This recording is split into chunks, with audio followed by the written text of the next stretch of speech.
কাকা তোমারে খুঁজবার নিয়েছি কয়দিন ধরে, তোমারে পাই না। কাকিমার কাছে জিজ্ঞেস করলেও ঠিক মতো কয় না।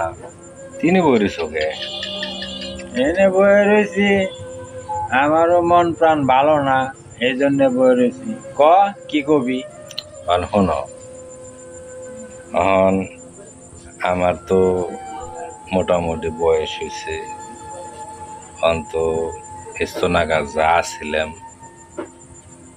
অন্ত আর এই পরিবেশটাতে এখন আর ওইভাবে থাকুন যায় না।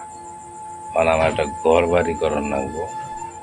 ঘর বাড়িটা কোন মুহূর্তে করুম, তাহলে আমার এই জায়গাটা দেখে দেন নেবো তোমার। ঘর বাড়ি করবি করগা, তোর আবার জায়গা দেয় জন্য বুকে তোকে কি জায়গা আছে?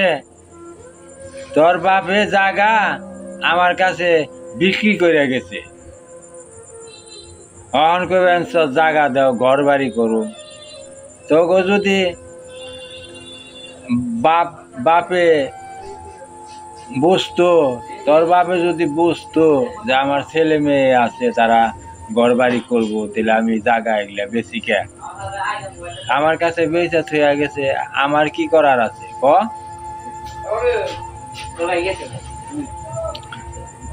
আজকে কই কথা,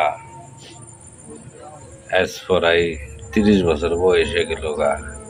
কোনোদিন তো ঠাকমার কাছে, দাদু ভাইয়ের কাছে, কাকিমার কাছে, কেরুর কাছে তো শুনলাম না যে আমার বাপের জায়গা তোমার কাছে ভিজে থেকে গেছে। তো আজকে তুমি কথা কও, এটা তো কোনো মানুষের কাছে তো শুনলাম না যে তোর জায়গা তোর কাকার কাছে বেচছে। তুই শুনবি কেমনে? তুই কি তোর ঠাকমার কাছে কোনোদিন জিজ্ঞাসা করছ? তোর দাদার কাছে কোনোদিন জিজ্ঞাসা করছ যে আমাগো জায়গা আছে কি নাই? জায়গা তোগো নাই, তোগো থাকবার দেই, এইটাই 7 বলদের দুধ। এইভাবে যদি থাকস থাকগা, আর না থাকলে পরে বট গাছের তলে যা থাকগা। তোগো জায়গা নিলাম হইছাল, আমার কাছে বিক্রি করে থুয়ে গেছে।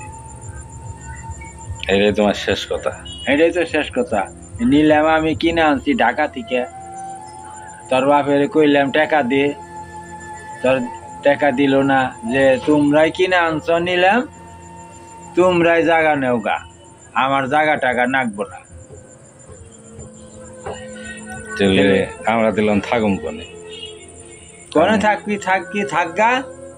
আরে আমার কাছে জিজ্ঞাসা করস কেন? জেনে খুশি এনে থাকগা। তোমার কাছে বাপে জায়গা বেচছে, তাহলে দলিল পত্র দেখাইবে না? দলিল পত্র আছে।